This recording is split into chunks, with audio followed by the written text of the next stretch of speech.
भीम जैसा दिखने वाला अश्वत्थामा ने निकाल के उसको सर को दिया, और जैसे ही सर को दिया, आज इसने अपने दोनों हाथों से बीचा, मनो फूट की तरह खिल गया। बोले ओ दुष्ट अश्वत्थामा, यह भीम का पुत्र है, ये भीम का सर नहीं है।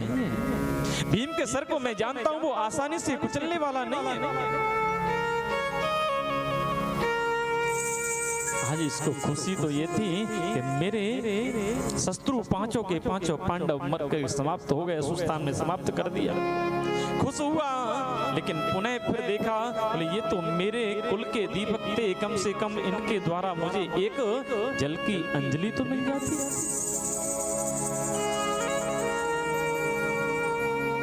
और इसको श्राप लगा हुआ था, बोले ज्यादा खुशी और गम दोनों जहां बराबर होंगे वहां आपका प्राणांत हो जाएगा। खुशी तो इस बात की थी कि पांचों के पांचों मारे गए, अब दुख इस बात का, बोले हमें कोई जल देने वाला भी नहीं है। अब तो अश्वत्थामा ने जैसे ही देखा, बोले हो ये तो बड़ी गलती हो गई हो।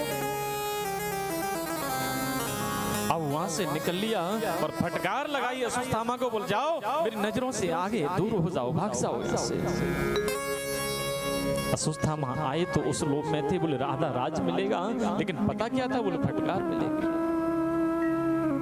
लेकिन पांचों के पांचों पांडव आज भगवान ने सुरक्षित कर दिए। बोले जाको मारे साइया, जाको राखे साइया, मार सके ना को,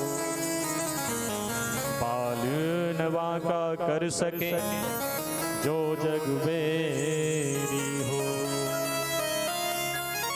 सुदर्शन चक्र चलाने वाला, सुदर्शन चक्रधारी जिसका रक्षक हो, उसका कोई दुनिया का वाल वांका कर सकता है। लेकिन द्रौपदी के पांचों पुत्र रोजाना प्रातःकाल प्रणाम करने जाते। आज देखा, बोले सूर्य निकल आया, अभी तक कोई बच्चा प्रणाम करने नहीं आया। उसने देखा हुआ तो हुआ क्या, तब तक किसी दूत ने सूचना दी, बोले आज पांडवों के शिविर से रक्त की धारा बह रही है। उस रक्त की धारा के बारे में जैसे ही सुना, आकर के शिविर के सामने देखा, बोले यहाँ तो मेरे पांचों के पांचों पति लेटते थे, बोले हो ना हो किसी ने आज रात्रि में उनकी हत्या कर दी। अब तो चारों तरफ हवा की तरह बात फैल गई, पता चला बोले पांडव तो भगवान के साथ दूसरी जगह हैं। बोले तो अब तो द्रौपदी भेड़ा के पछाड़ खाते कर पड़े। बोले यही इसीलिए मेरे पुत्र आज तक मेरे पास नहीं आए, नहीं तो प्रातः काल की बेला में रोज पैर छूने आशीर्वाद लेने आते हैं। आज विचार कर रहे हैं, कृष्ण कृष्ण महाभाग भक्ता नाम भयंकर, त्वमेको दयमाना बपवर्गोऽसि संसृते। अब तो द्रौपदी तो एक ही बोलने, वहाँ कृष्ण कृष्ण कृष्ण। बोले ये हुआ तो हुआ कैसे, आपके रहते हुए मेरे पुत्रों को कौन मार सकता है, कौन हो सकता है। अब तो अर्जुन ने जैसे ही देखा, बोले द्रौपदी मूर्छित अवस्था में पड़ी हुई है, तुरंत प्रतिज्ञा के लिए बोले सुनो, बोले आप चिंता मत करो, रो मत, खड़े हो जाओ, भयभीत होने की जरूरत नहीं है, परेशान होने की जरूरत नहीं है। जिस किसी ने भी ये दुष्टता की है, सायंकाल का सूर्य अस्त होने से पहले मैं उसको आपके सामने खड़ा कर दूंगा, जीवित नहीं होने छोड़ूंगा। सायंकाल का सूर्यास्त वो देख नहीं पाएगा। अब तो जैसे ही आज अर्जुन ने प्रतिज्ञा की, अश्वत्थामा ने भागना प्रारंभ किया, आगे आगे अश्वत्थामा, पीछे पीछे अर्जुन। अश्वत्थामा सोच रहा, बोले अब अर्जुन मुझे जीवित नहीं छोड़ेगा।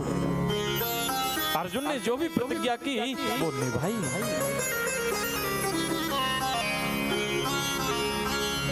अश्वत्थामा ने फिर एक दुष्टता तो कर ही चुका, दूसरी भी कर दी। बोले क्या? आज इसने ब्रह्मास्त्र संधान कर दिया अर्जुन को मारने के लिए। बोले मैं से बच जाऊं, मैं अर्जुन को छोड़ूंगा नहीं। और अश्वत्थामा के जो पिता थे वो अर्जुन के गुरु थे।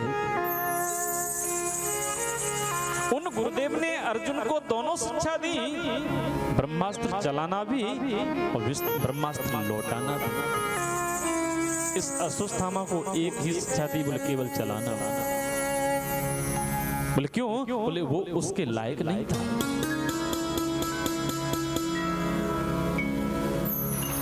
आज जैसे ही ब्रह्मास्त्र को अपनी तरफ आते हुए अर्जुन ने देखा, बोले ये तो ब्रह्मास्त्र मुझे ही मार डालेगा। बोले प्रभु मेरी रक्षा करो, मुझे बचाओ। आज जैसी क्या? बोले सुनो अर्जुन, मैं क्या बचाऊं? आप पे दोनों बचाव है, आप उस बचाव को स्वयं करिएगा। बोले क्या? बोले जब जंगल में कहीं जाते हैं तो कांटा लग जाए तो कांटे को कांटे से निकाला जाता है।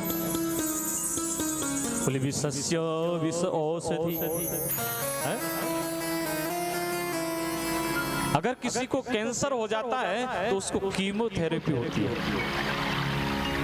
वो कीमो कोई और नहीं है, वो मानो विष चढ़ाया जाता है। एक कीटाणु को खत्म करने के लिए वो विष दिया जाता है। बोले इस विष से उसके कीटाणु नष्ट हो जाएंगे और वो रोग ठीक हो जाएगा।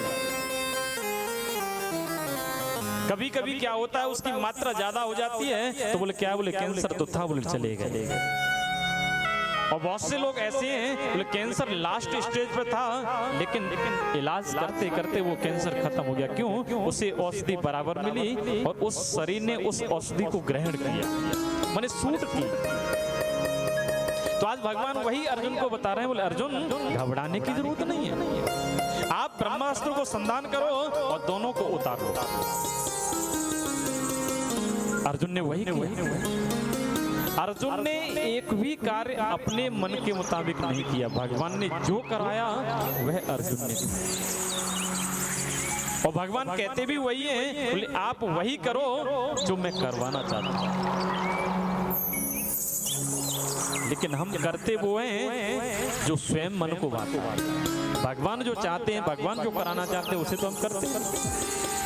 भगवान ने कहा बोले सत्य बोलो, हम सत्य बोलना नहीं चाहते। भगवान कहते बोले दूसरे का सम्मान करो, हम ये कहते बोले हमारा ही कोई कर जाए, हम दूसरे का क्यों करें। लेकिन ऐसा नहीं, आज अर्जुन ने वही किया। और जैसे ही ब्रह्मास्त्र को उतारा और दौड़ करके अश्वत्थामा को बांध लिया मानो पशु की तरह और खींचते हुए ले गया।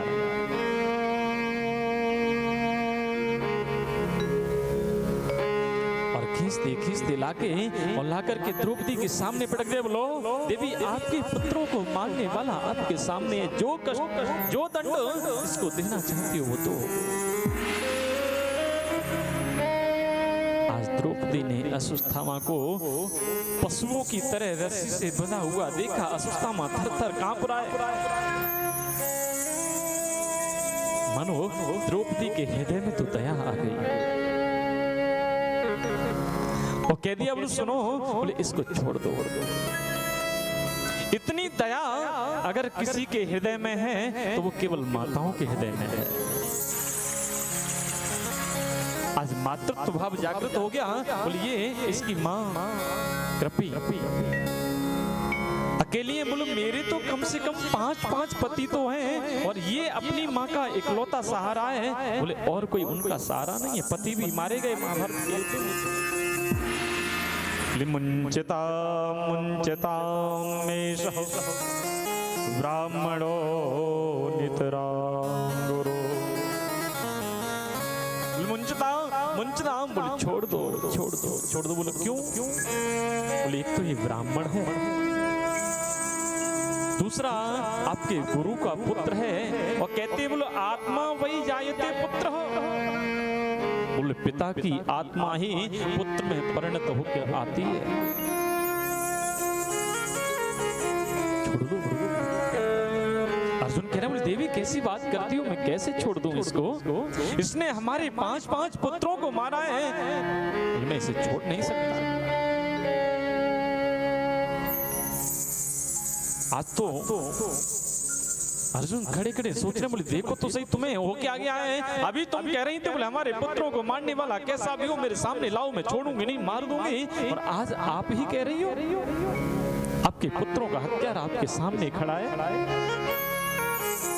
बोले मैं कह रही थी जब, लेकिन आज मैं स्थिति देख रही हूँ इसकी माता को, वो कैसे रहेगी? मां रोदिर्दश्च जननी गौतमी पतिदेवता यथा हम मृतवत्सार्थः रोदिदिव्य सुमुखी मुहु। बोले मेरे तो कम से कम 5 पति हैं, उनके सहारे जी लूंगी, लेकिन इसके माँ का ये इकलौता सहारा है। बोले इसकी माँ कैसे रहेगी? आप इसे छोड़ दो।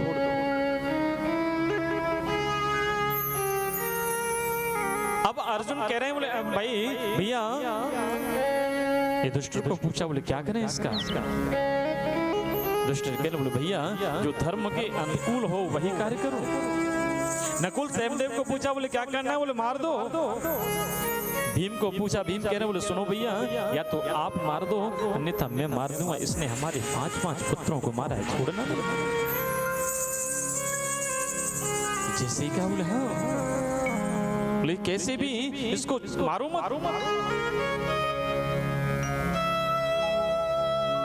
अब भगवान वहीं खड़े हैं सभा में मौन। बोले कोई हमको पूछ नहीं रहा है तो हम बताएं क्यों? सब अपने अपने विचार से निर्णय कर रहे हैं। अब जैसे ही कहा, बोले हाँ। बोले प्रभु अर्जुन ने भगवान के मुख से गीता को सुना है, और जिसने गीता को सुना हो वो कभी कोई गलत कार्य कर नहीं सकता। और गीता भगवान ने उस समय सुनाई है जिस समय दोनों तरफ से दोनों सेनाएं एक दूसरे के प्राण देने के लिए तैयार हैं। बढ़िया सुंदर व्यास गद्दी लगी हो, बढ़िया सुंदर माइक की व्यवस्था हो, बढ़िया प्रबुद्ध आप जैसे श्रोता बैठे हो, बढ़िया संगीत की सुर लहरी आ रही हो, वहां कथा कहना कोई बड़ी बात नहीं है। लेकिन बड़ी बात तो वहां है, दोनों तरफ से सेनाएं एक दूसरे पे वार करने के लिए तैयार हैं। पता नहीं कौन सा बाण कहां से भेदन कर जाए, कहां से निकल जाए, कोई पता नहीं। वहां उस सभा में, उस कुरुक्षेत्र में भगवान ने अपने मुख से अर्जुन को गीता का ज्ञान दिया।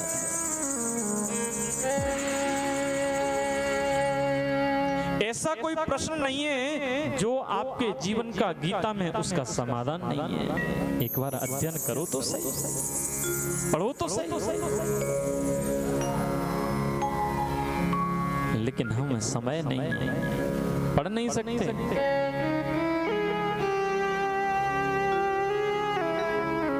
आज अर्जुन ने भगवान से कहा, बोले प्रभु, बोले आप कुछ बताते क्यों नहीं, इसका करना क्या है? बड़े एक भैया कह रहे हैं, बोले शास्त्र के अनुसार देख लो, बोले धर्म में कोई अनीति ना हो। नकुल सहदेव कह रहे हैं, बोले मार दो। और भीम तो ये कह रहे हैं, बोले मुझे आप मार दो या मैं मारूंगा, छोड़ूंगा नहीं इसको।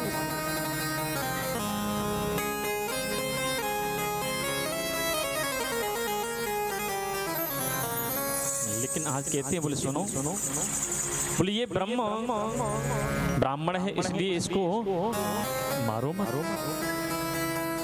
ब्राह्मण का वध नहीं करना चाहिए। और भगवान कह रहे, बोले ये बाल हत्यारा है, और बाल हत्यारा चाहे कोई भी क्यों ना हो उसे कभी छोड़ना नहीं चाहिए।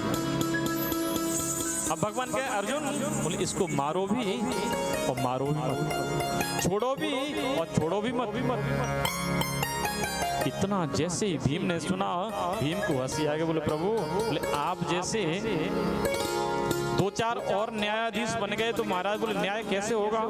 एक व्यक्ति के साथ दोनों काम कैसे हो सकते? बोले मारो भी और मारो भी मत, बोले छोड़ो भी और छोड़ो भी मत। भगवान कह रहे बोले भीम दादा, बोले अर्जुन सब समझता है मैंने क्या कहा है। अर्जुन ने इतनी देर में तो अपनी तलवार को निकाला, अश्वत्थामा के मस्तिष्क से मणि निकाला और आधा मुंडन कर दिया सर के बालों का, आधी दाढ़ी का मुंडन कर दिया और धक्का दे के सभा से बाहर कर दिया। बोले बपिनम द्रविणादानम स्थानान्निर्यापणम तथा एष हि ब्रह्मबन्धूनां वदो नान्योऽस्ति देहिको। बोले अधम, बोले ब्राह्मण का वध माने सभा में से अपमान करना ही वध के समान है। धक्का दे के सभा से जैसे ही निकला तो अश्वत्थामा को तो शुक्रगुजार होना चाहिए था, एहसान मानना चाहिए अर्जुन का। बोले काम तो मैंने मरने के किए, लेकिन मुझे जीवन दान दे दिया।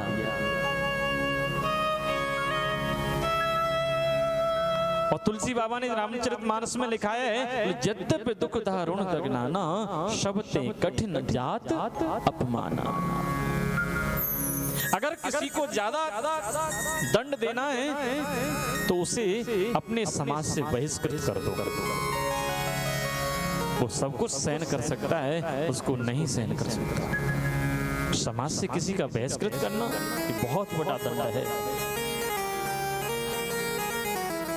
घर में कहते हैं आपस में किसी को दंड देना है, बोले थोड़ा सा उससे बोलचाल बंद कर दो तो उसे घर में जब भी आएगा आप कोई नहीं बोलेगा तो उसको ऐसा लगेगा बोले पता नहीं मैंने क्या किया। सुधार करेगा, सोचेगा, विचार करेगा, दोबारा वैसी गलती कभी नहीं करेगा। आज तो जैसे ही अश्वत्थामा उस सभा से निकाला, अब ये विचार कर रहा बोले मैं पांडवों के कुल में किसी को छोड़ूंगा नहीं। फिर कह रहा बोले मैंने सबको तो मार दिया, 5 पुत्री तो थे, लेकिन चलते चलते फिर इसने विचार किया बोले अभिमन्यु की पत्नी उत्तरा गर्भवती थी, जिसने एक फिर बांस की गुलिया और एक तिनके को ही अस्त्र बनाकर छोड़ दिया। और इधर भगवान जाने वाले थे, इधर उत्तरा ने जैसे ही देखा बोले मेरे गर्भ की तरफ कोई तेज गति से चला आ रहा है, देखा बोले ये कुछ और नहीं है, तो ब्रह्मास्त्र संधान कर दिया दोबारा अश्वत्थामा। भगवान के सामने हाथ जोड़ के खड़े हुए बोले प्रभु, बोले मेरी रक्षा करो। बोले पाहि पाहि महायोगी देव देव जगत्पते नान्यं त्वद्भयं पश्यहि यत्र मृत्यो परस्पर। हे गोविंद, हे प्रभु, बोले मेरी रक्षा करो। बोले मैं मर जाऊं, मेरा शरीर जल करके राख हो जाए, मुझे चिंता नहीं, लेकिन पांडवों का कुल रूपी बीज मेरे उदर में पल रहा है, बोले इसकी रक्षा करो। भगवान ने 1 सेकंड नहीं लगाई, उससे पहले क्या बोले सुनो बेटी, थोड़ा सा मातृत्व भाव अपने अंदर लाओ।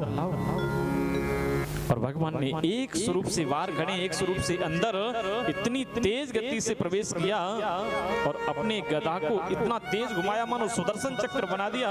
आज परीक्षित की रक्षा कर दी। और ऊपर दूसरे स्वरूप से उत्तरादि के बोले हाँ बेटी, बोले अब कोई दिक्कत तो नहीं? बोले हाँ, बोले अब तो मैं ठीक हूं, अब कोई परेशानी नहीं। कहते हैं बोले मारने वाला है भगवान, बचाने वाला है भगवान, है? जिसका रक्षक सुदर्शन चक्रधारी हो, उसका कोई वाल बांका कर सकता है? कोई कुछ बिगाड़ नहीं सकता। आज भगवान ने परीक्षित की रक्षा कर दी। और यह सब दृश्य कुंती देख रही। और कुंती ने जैसे ही देखा बोले देखो तो सही, आज देखते देखते द्वारकाधीश ने मेरे परिवार की रक्षा की है और पग पग पे रक्षा की है। जैसे भगवान से कोई बात नहीं छुपती किसी की, ऐसी कहते बोले भक्त से भगवान की भी कोई बात नहीं छुपती। कुंती सब कुछ समझ गई, बोले इस कन्हैया ने किया क्या है?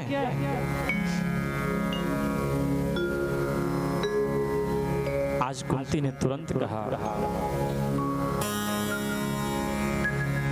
बोले कन्हैया, बोले आप कौन सा पुण्य किया हम सबने जो आपने पग पग पर आकर के हमारी रक्षा की। भगवान कह रहे बुआ कैसी बात करो, काय को भगवान कैसो कौन? बोले मैं तो आपको भाई को बेटा हूँ, आपको भतीजा हूँ। बोले नहीं भतीजी ने। बोले वो ठीक है, लेकिन आप रिश्ते बनाते घूमो महाराज, वो आपकी वो है। बोले आप तो जगत के परमात्मा पिता हो। आज कहा,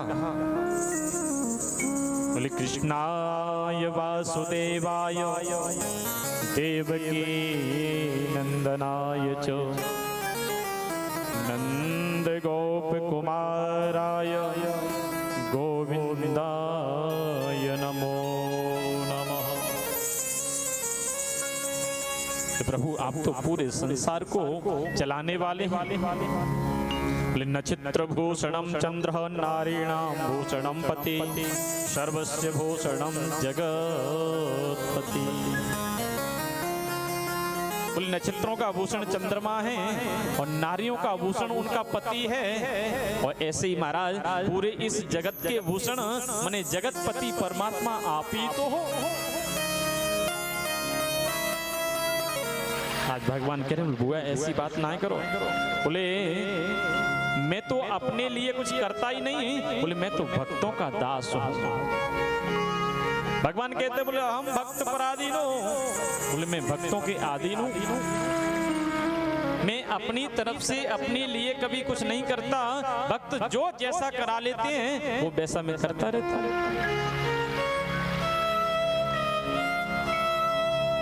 बुआ कुंती कह रहे बोले लाला कन्हैया ऐसा कैसे हो सकता है? सब कुछ कराने वाले हो, पूरे जग को आप हो और आप कह रहे बोले मैं कुछ नहीं करता। बोले हाँ सत्य कह रहा हूं। बोले मैं तो भक्तों के अधीन हूं। भक्त आरती कर दें तो ठीक, भोग लगा दें तो ठीक, जल चढ़ा दें तो ठीक, और नहीं तुम्हारा 12 ज्योतिर्लिंग विराजमान ही रहे, जल चढ़ाने वाला नहीं आ रहा तो नहीं आ रहा। कल कहने के बाद भी 4-5 लोग आए हैं, इतने में से अब कल कौन कौन आएगा? राधे राधे।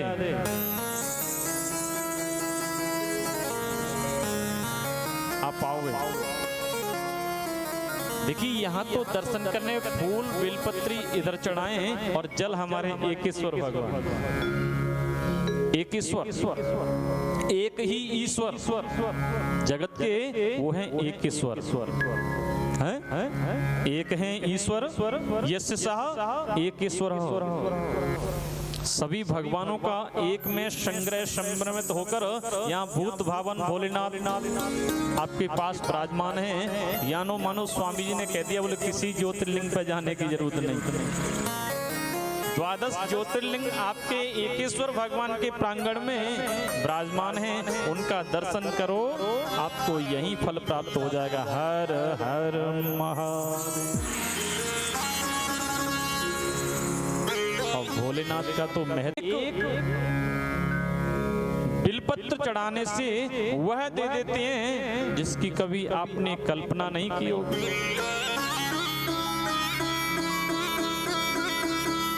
त्रिगुणम त्रिगुणाकारम त्रिनेत्रम त्रायुधम त्रिजन्म पाप संगारम एक बिल्व शिवार्पणम। 3 जन्मों के पाप आपके नष्ट कर देते हैं भोलेनाथ। कब? बोले जब आप श्रद्धा से विश्वास से एक बिल्वपत्र उनके ऊपर अर्पण करते हो।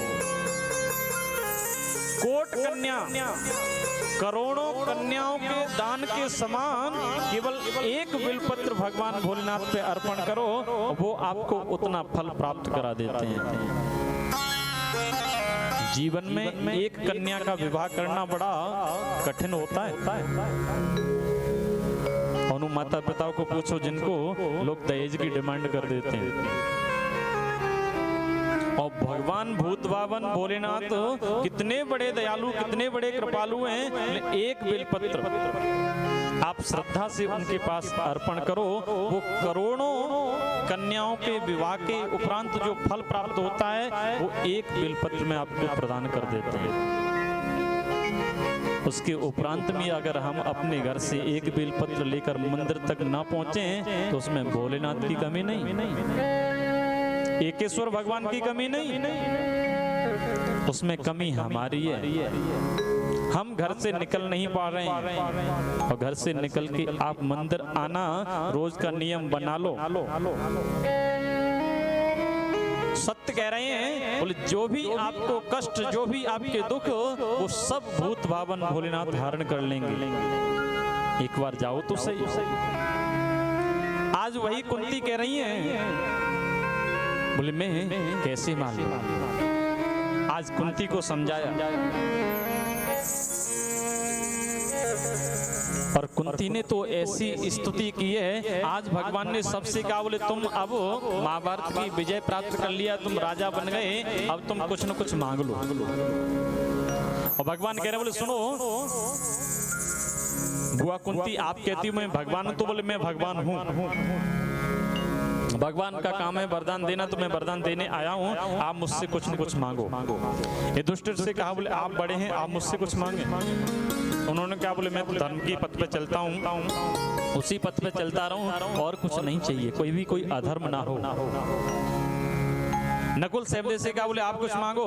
भीम से कहा, बोले महाराज सुनो, बोले मुझे तो केवल एक ही वरदान दे दो। बोले सोते खाते पीटते हटते खेलते मैं आपका नाम स्मरण करता रहूं और कुछ नहीं चाहिए। अब भीम तो महाराज खाने में बलवान थे, श्रेष्ठ थे। अब जो कल परसों एकादशी गई है वो भीमसेनी एकादशी कहा जाती है, निर्जला एकादशी। वो भगवान ने भीम के लिए ही बनाई थी। भीम खाने के इतने थे, बोले आधे में आधा घर और आधे में अकेले भीम देव जी खाते थे। उनसे कहा, बोले व्रत किया करो। बोले महाराज व्रत नहीं कर सकते। बोले कोई शॉर्टकट रास्ता हो तो उसे बता दो। बोले शॉर्टकट तो एक ही है। बोले एक काम करो, बोले आप एक एकादशी का व्रत करें साल में, तो वही उसी से आपको संपूर्ण एकादशियों का फल प्राप्त हो जाएगा। बोले कैसे करें? बोले निर्जला करनी है। बोले उस दिन ना आपको जल लेना है, ना अन्न लेना है, ना फल लेना है, ना दूध लेना, ड्राई फ्रूट कुछ नहीं लेना। बोले महाराज साल में एक तो कर सकते हैं, कोई बात नहीं। तो वो निर्जला एकादशी भीम के लिए बनाई। आज भीम कह रहे हैं, बोले प्रभु एक ही वरदान दे दो। बोले खाते पीते सोते हंसते बैठते बस आपका नाम चिंतन स्मरण चलता रहे। द्रौपदी से कहा, बोले आप भी कुछ मांग लो। द्रौपदी ने कहा, बोले आप मुझे सखी कहते हैं और मैं आपको सखा कहती हूँ। सखी और सखा का भाव बना रहे और कुछ नहीं चाहिए। कुंती से कहा, बोले आप भी कुछ मांगो। बोले मैं क्या मांगू, मुझे तो आपने बिन मांगे सब कुछ दिया। वही कहते हैं भगवान की बहन खड़ी हुई थी, बोले आप भी कुछ मांगो। अब ये सबसे छोटी थी तो कुंती ने सोचा, बोले पता नहीं बच्ची है कुछ और मांगने लग जाए। और सबके सब देवता ऊपर से देख रहे हैं, बोले भगवान के बहन है। बोले इंद्र को सबसे ज्यादा चिंता होती है, विचार कर रहा है इंद्र, बोले कहीं ऐसा ना हो सिंहासन मांग ले। इंद्र का ही सिंहासन डमाडोल कहता है हर बार। आज विचार किया और जैसे ही कहा, बोले कुछ मांगो, तो उन्होंने एक ही बात कही। बोले कृष्ण त्वदेय पद पंकज पंजरांते अद्यैव मे विशतु मानस राज हंस प्राण प्रयाण समय कफवात पित्तै कंठावरोदन विदो स्मरणम कुतस्ते। बोले देना चाहते तो एक ही वरदान दे दो। बोले मेरा मन रूपी राजहंस आपके चरण रूपी पिंजड़े में जाकर के आज ही फंस जाए और कुछ नहीं चाहिए। भगवान कह रहे, बोले ये भी कोई चीज मांगने की है? ये कोई अवस्था है अभी से भजन करने की? तो आज कह दिया, बोले अवस्था, बोले भजन करने की कोई अवस्था नहीं होती और बुढ़ापे में भजन किया भी नहीं जा सकता।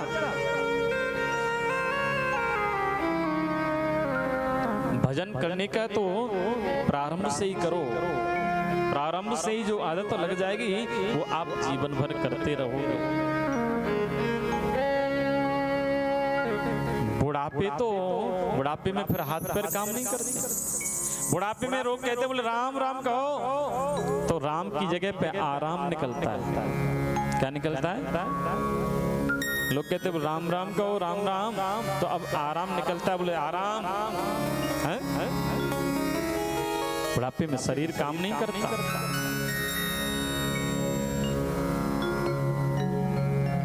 पड़े रहते हैं चारपाई में। अब बच्चे सामने ही पीकदानी रख देते हैं, बोले बार बार खड़े होके थूकने कहाँ जाओ?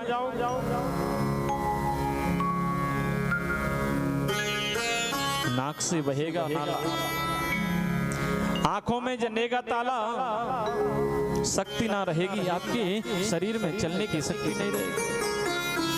भक्ति क्या करोगे जब शक्ति ना रहेगी देह?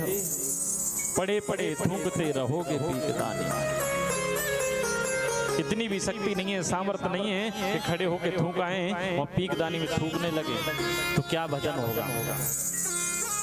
भजन तो आगे आप सुनेंगे। भगवान ने कहा है ध्रुव जी के उसमें, बोले कौमार आचरित प्राज्ञ हो, बोले कौमार अवस्था से भजन करें। और जिसकी नींव मजबूत होती है उसकी बिल्डिंग बड़ी मजबूत होती है, और जिसकी नींव कमजोर और उस पर कभी बिल्डिंग खड़ी कर सकते हो आप? नहीं कर सकते हो। नींव मजबूत जब होगी जब हम भजन बालापन से करेंगे।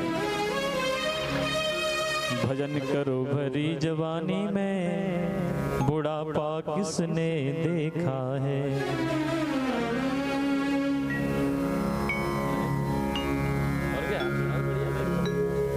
राधे राधे राधे।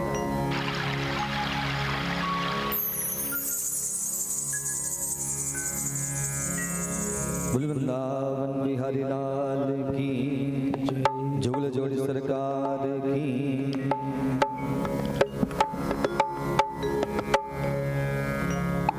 वृंदावन बिहारी लाल की, आनंद कंद भगवान की जय। सभी ताली सेवा करें। मैं तो रटूंगी राधा राधा,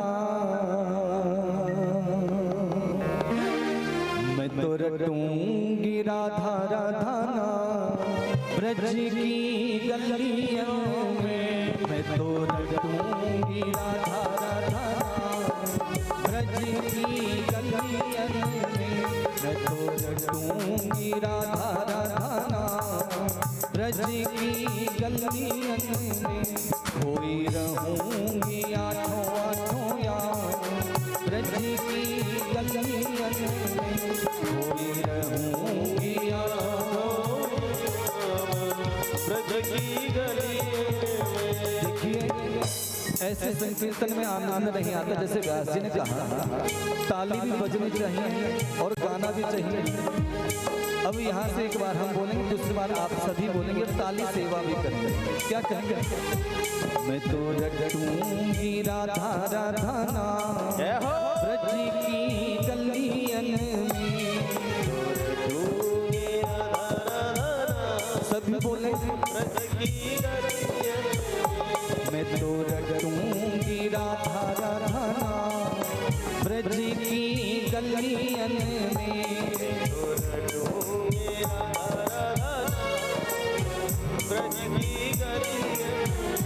खोई रहूंगी आठों आठों याम ब्रज की गलियन में।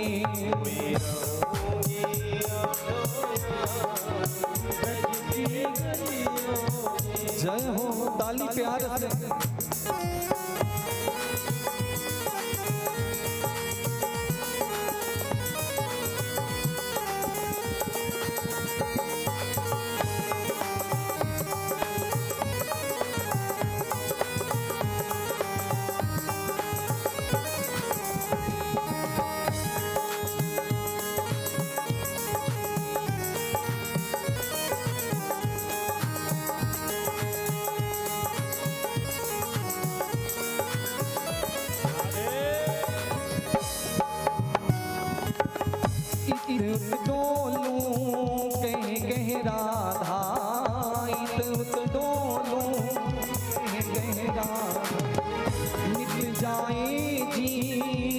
की बाधा, मिट जाए जीवन की बाधा, और मिल जाए घनश्याम, और मिल जाए घनश्याम ब्रज की गलियन में, और मिल जाए घनश्याम ब्रज की गलियन में।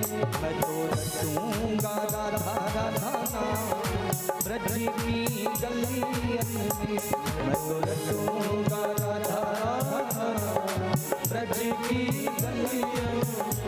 कोई रहूंगा आठों आठों याम ब्रज की गलियन में, कोई रहूंगा आठों आठों याम ब्रज की गलियन में।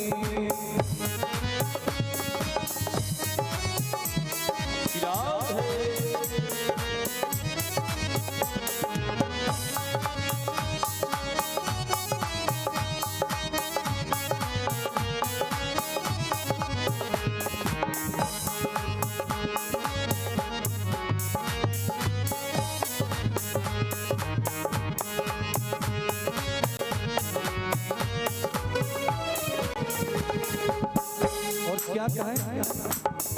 उलझी उलझी करी ब्रज झाड़िनी, उलझी उलझी करी ब्रज झाड़िनी, सेवा कुंज में या निधि वन में, सेवा कुंज में या निधि वन में, और हो जीवन की शाम। सभी हाथ ऊपर करें, हाथ ऊपर करो, और हो जीवन की शाम ब्रज की गलियन में, और हो जीवन की शाम ब्रज की गलियन में। मैं तो रचूंगा राधा राधा नाम ब्रज की गलियन में, मैं तो रचूंगा राधा राधा नाम ब्रज की गलियन में। कोई रहूंगा आठों आठों याम ब्रज की गलियन में, ब्रज की गलियन में, ओ ब्रज की गलियन में, ब्रज की गलियन में।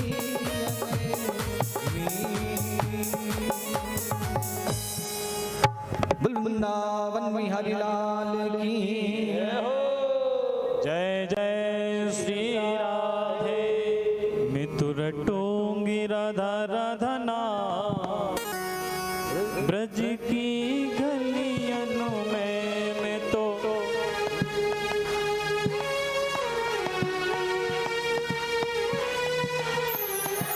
तो जपूंगी श्यामा श्यामा नाम ब्रज की, मैं तो जपूंगी राधे राधे नाम।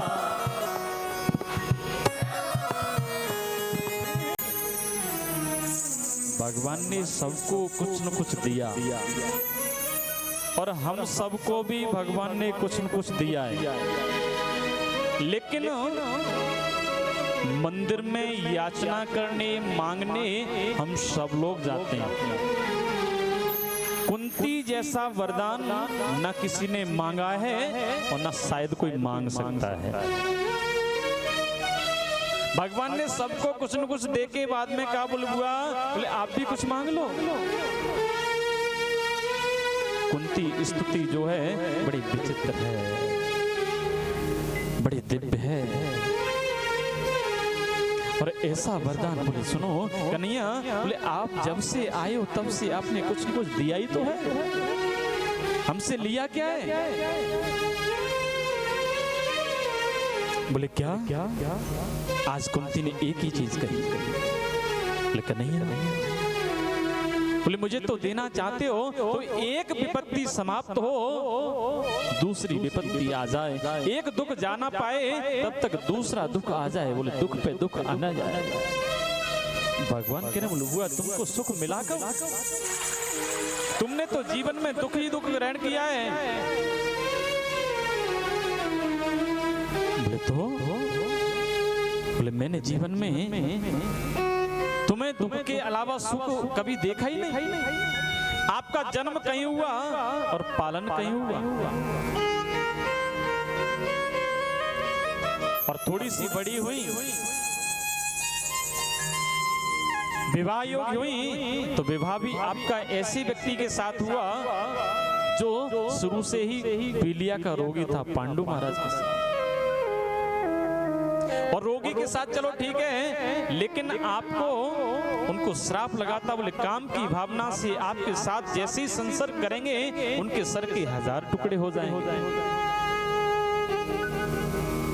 लेकिन भला हो दुर्वासा जी महाराज का, जिन्होंने आपको मंत्र दिया तो आपको 5 पुत्र प्राप्त हुए। और सबसे बड़ी समस्या उस माँ के पास जब होती है जब उसका पति नहीं हो और बच्चों के पालने की जिम्मेदारी उसके ऊपर आ जाए, तो वो कब सुखी हो सकती है? तुम्हें दुख के अलावा मिला क्या? कभी सुख देखा ही नहीं आपने। और तो और आपके 5 पुत्रों को कौरव हमेशा मारने का प्रयास करते रहे, कभी विष देकर, कभी जल में धकेलकर, कभी लाक्षागृह में अग्नि में जलाकर मारने का प्रयास किया। अब आज आपके 5 के 5 पुत्र राज सिंहासन पे विराजमान होने वाले हैं, आप कह रही हो दुख दे दो। मैं आपको दुख नहीं दे सकता। तो कुंती ने एक ही बात कही, बोले प्रभु आप जब से आए हो तब से मैंने कुछ मांगने की याचना ही नहीं की। आपने कहा है बोले देना चाहते हो, बोले तो मैंने तो इसलिए मांगा है कि जैसे ही राज सिंहासन के अधिकारी मेरे पुत्र हुए हैं आप जाने की बात करते हो। जब से दुख था आप मेरे साथ रहे, बोले ऐसे सुख को लेकर मैं करूंगी क्या? बोले सुख के माथे सिल पड़े जो हरि हृदय सो जा, बलिहारी वा सुख की, बलिहारी वा दुख की, जो पल पल नाम जपा। बोले ऐसे सुख को लेकर मैं क्या करूं जिससे मेरे कन्हैया मुझसे दूर हो जाए? मेरे लिए तो वो दुख ही अच्छा था, कम से कम कन्हैया मेरे साथ तो है, द्वारकाधीश मेरे साथ तो है, ऐसे सुख को मैं लेना नहीं चाहता। भगवान कह रहे, बोले माँ हुआ मैं अब आपको दुख दे नहीं सकता। जैसे तैसे कुंती को संतुष्ट किया भगवान ने। आज युधिष्ठिर को राजधर्म के बारे में समझाया। बोले राजा को कभी प्रजा में भेद बुद्धि से नहीं देखना चाहिए, भेदभाव नहीं करना चाहिए। प्रजा राजा के लिए पुत्र के समान होती है, सब एक समान है। एक दृष्टि से देखें वह यथा राजा तथा प्रजा, जैसा राजा होगा वैसी प्रजा होगा, जैसा घर का मुखिया होगा वैसे घर के लोग होंगे। और उसी में कहते हैं बोले महाराज आज भगवान कह रहे हैं, बोले बुआ युधिष्ठिर को समझाया, बोले आप राजा बन गए, आपको कभी अपने सामने होते हुए अन्याय नहीं देखना भी नहीं चाहिए। पूरी रात युधिष्ठिर को समझाया, लेकिन युधिष्ठिर की समझ में नहीं आई। वो यही ज्ञान मेरे प्रभु ने अर्जुन को उस युद्ध भूमि में दिया, अर्जुन की समझ में आ गई। बोले क्यों? बोले युधिष्ठिर भगवान को अपना छोटा भाई समझता और अर्जुन भगवान को अपना गुरु समझता। जब तक सुनाने वाले के प्रति हमारा आदर भाव नहीं होगा, गुरु भाव नहीं होगा, तब तक हम सुन नहीं सकते। देखा है ना, घरों में कभी कभी छोटे बच्चे भी अच्छी बात करते हैं, लेकिन उनकी बात को बड़े बूढ़े ये कहकर टाल देते हैं। बोले हाँ, बोले हमें पता है कल कब जन्मो भयो, हमारे सामने खेलो, हमारे सामने बढ़ो, और हमें ही ज्ञान सिखावे। युधिष्ठिर ने भगवान की बात पे गौर नहीं किया। भगवान समझ गए, बोले ये मेरी बात नहीं समझेंगे, बोले तो बोले इन्हें पितामह भीष्म से समझाना पड़ेगा। पितामह भीष्म अर्जुन के द्वारा दी गई बाणों की सैया पे लेटे हैं विराजमान। काफी समय हो गया। और आज भगवान पांडवों को लेकर द्रौपदी के सहित कुंती के साथ पितामह भीष्म के पास पहुंचे। पितामह भीष्म को जाके प्रणाम किया। बोले पितामह प्रणाम करते हैं। बोले भाव सबको यथा योग्य आशीर्वाद दिया। भगवान कहने बोले पितामह ये पांडव विजयश्री प्राप्त किए, राजा बनने जा रहे हैं, इन्हें राजा की कर्तव्य क्या है वो सिखाओ, राजधर्म के बारे में बताओ। पितामह कहने बोले आपसे अच्छा और कौन बता सकता है द्वारकाधीश। बोले मैंने तो कोशिश की लेकिन वो समझते नहीं हैं, वो आपसे ही समझेंगे, आप इनके बड़े बुजुर्ग हैं, पितामह हैं। बोले जगत के पिता तो आप हो महाराज, मैं क्या बताऊं। आज जैसे ही समझाया पितामह भीष्म ने कहा, बोले कभी भी अपनी आंखों के सामने होते हुए किसी पाप को नहीं देखना चाहिए। करने की तो बहुत बड़ी बात है, अब जैसे ही कहा बोले कोई पाप होते हुए नहीं देखना चाहिए, सोई कहते हैं बोले द्रौपदी को थोड़ी सी हंसी आ गई, खिलखिला के हंसने लगने लगी।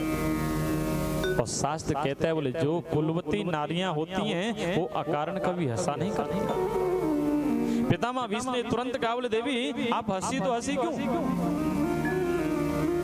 सोई सिरफुटा गई, बोले मुझे लगता मैंने कुछ गलत कर दिया। द्रौपदी बोले नहीं नहीं वैसे ही बस। बोले नहीं, बोले अकारण हंसी कोई नहीं हो सकती। शास्त्र कहता है सलज्जा गणिका नारी निर्लज्जा च कुलांगना। बोले कुलवती नारियां होती हैं, उन्हें हंसना नहीं चाहिए।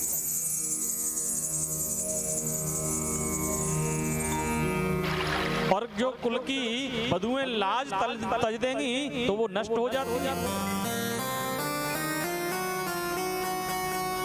संतुष्टा तुझा नष्टा असंतुष्टाच मयि पता। जो असंतोषी ब्राह्मण होता है वो नष्ट हो जाता है, और जो संतोषी राजा होता है वो नष्ट हो जाता है। राजा अगर ये सोच ले बोले मुझे अब आगे राजकोष में धन की जरूरत नहीं है, तो वो कभी भी फेल हो सकता है।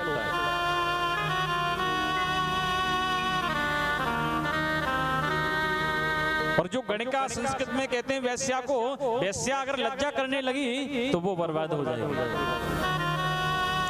निर्लज्जा कुलंगना, जो कुल की वधुएं हैं वो अगर निर्लज्ज हो गई तो वो कुल परिवार नष्ट हो जाएगा। नहीं बोले आपको बताना पड़ेगा क्यों हंसी आई आपको। तो हाथ जोड़ के द्रौपदी बोली बाबा क्षमा करना, आज आप उपदेश दे रहे हैं किस व्यक्ति को सामने होते हुए पाप करना तो दूर, पाप देखना भी बहुत महापाप लगता है। उस दिन ये आपका ज्ञान कहाँ गया था जब दुष्ट दुशासन भरी सभा के अंदर मेरा चीर खींच रहा था, मुझे नग्न कर रहा था, उस समय आपका ये ज्ञान कहाँ था। और मैं यहाँ तक देखती हूँ, जहाँ तक जानती हूँ आपके बारे में किसी की हिम्मत नहीं थी, अगर आप थोड़ी सी उंगली उठा के कह देते द्रौपदी से कोई हाथ नहीं लगाएगा। आज आप ये ज्ञान दे रहे हैं, उस दिन ये ज्ञान आपका कहाँ था, आपने क्यों नहीं रोका उस दुष्ट दुशासन को। कहते हैं जो पितामह भीष्म भरे युद्ध में कभी इनके आंखों से आंसू नहीं गिरा, कितनी लाशें बिछ गई सामने, लेकिन आज झरझर करके इनकी आंखों से आंसू बह रहे हैं। विचार कर रहे हैं, फिर कह रहे बोले देवी सत्य बताता हूँ, मैंने उस समय दुष्ट दुशासन का जो अन्न खाया था ना, उस अन्न से जो रक्त बना, उस रक्त से जो बुद्धि बनी वो भ्रमित हो गई, नष्ट हो गई। तो अब क्या हो गया। बोले अब जो अर्जुन ने बाणों की सैया दी है, उस रक्त की एक एक बूंद मेरे शरीर से निकल चुकी है। अब मेरी बुद्धि एकदम निश्चल है, निष्कपट है, एकदम पवित्र है। इसीलिए शास्त्र कहता है, पुराण कहते हैं, बोले हमारे यहाँ खान पान का विशेष महत्व है। हम जैसा अन्न खाते हैं वैसा हमारा मन होता है। दूषित अन्न खाएंगे तो दूषित बुद्धि बनेगी, दूषित रक्त बनेगा। और वैसे ही मन में विचार आएंगे। और अगर हम शुद्ध सात्विक भोजन करते हैं तो हमारे शुद्ध सात्विक विचार आते हैं। मन करेगा बोले 2-4 माला भजन कर लो, मन करेगा बोले चलो कम से कम मंदिर दर्शन करके आते हैं, मन करेगा चलो शंकर जी पे जल चढ़ा के आते हैं, मन करेगा बोले चलो और ना कुछ तो कम से कम दर्शन करके मत्था टेक के परिक्रमा लगा के चले आएंगे। लेकिन हम जैसा खाएंगे अन्न वैसा होगा मन, और जैसा पिएंगे पानी और वैसी बनेगी वाणी। विचार कर। तो आज पितामह भीष्म कह रहे हैं बोले मेरी एक एक रक्त की जो बूंद है वो पूरी निकल चुकी है। मैं उस समय बोल नहीं सका। द्रौपदी के रही से कहा पितामह भीष्म बेटी आपकी बात सही है। द्रौपदी के लिए क्षमा करना बाबा समझ नहीं पाई, आज बड़ी कृपा की। लेकिन आज फिर प्रश्न कर दिया सूत जी से, बोले महाराज हमें ये बात बताओ, बोले ये परीक्षित का जन्म हुआ, बोले हुआ कैसे? भगवान वहां से गए, धीरे धीरे समय आया, आज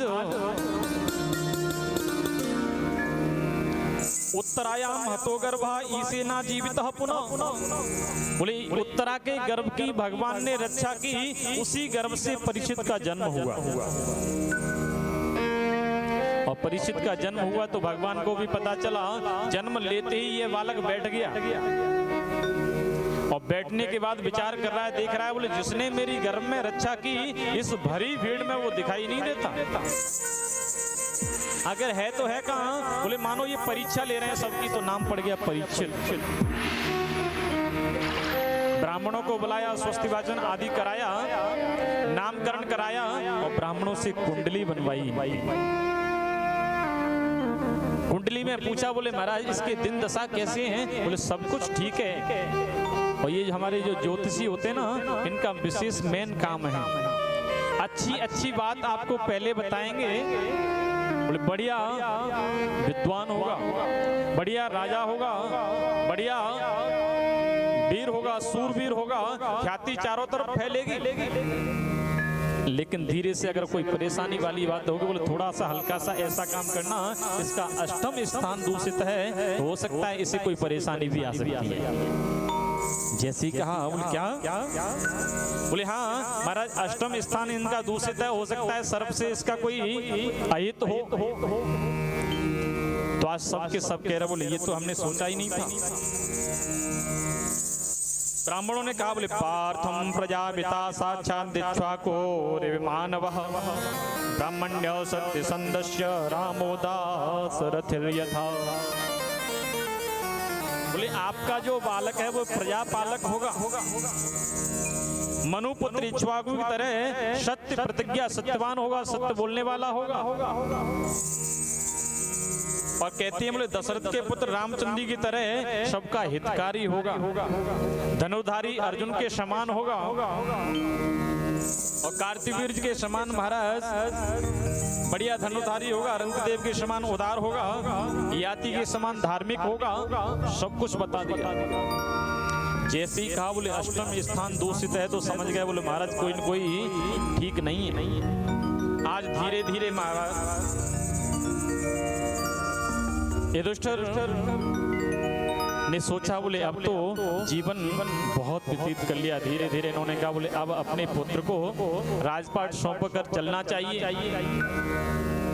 लेकिन कहते हैं उससे पहले भगवान भी आए कुर्ता टोपी लेकर। भगवान को देखते ही इसने ये खिलखिला के हंसने लगा, बोले यही तो था जो रक्षा करने आया। लेकिन भगवान ने जैसे ही मुस्कुराए तो सब कुछ भूल गए, और भगवान की मुस्कुराहट में ही सब कुछ छिपा है। लेकिन उनमें पांडवों के कृपाचार्य धृतराष्ट्र, द्रौपदी, सुभद्रा, द्रोणाचार्य सब अश्रुपूर्त नेत्रों से स्वागत किया।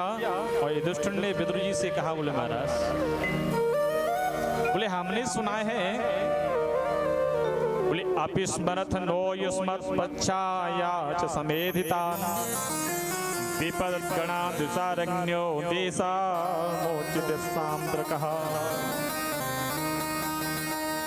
बोले जब सब कुछ चले गए तो भीम गांधारी और धृतराष्ट्र को मानो ऐसे अन्न देते थे जैसे किसी पालवत कुत्ते को दिया जाता है। विदुर जी ने आके इनको समझाया, बोले आप भी अभी भी लालसा में पड़े हो, जिनके लिए आपने जीवन भर कुछ नहीं किया, उन्हीं के टुकड़ों पे पल रहे हो। तो विदुर जी ने जैसे ज्ञान दिया तो आज धृतराष्ट्र गांधारी भी चले गए। अब युधिष्ठिर ने देखा, बोले चाचा चाची कहाँ गए, यहाँ नहीं है। तो उन्होंने बोले अब हम भी नहीं रहेंगे, हम भी निकल लेते।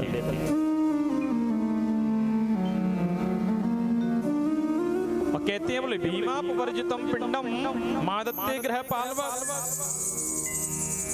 और ये तो सत्य है, बोले जैसा हम करेंगे वैसा हमको ग्रहण प्राप्त होता है।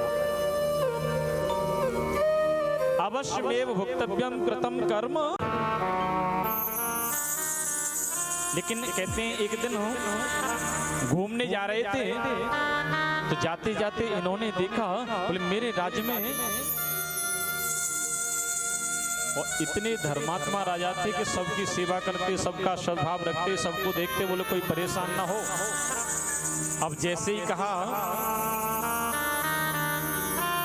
बोले मेरे राज्य में कोई एक पुरुष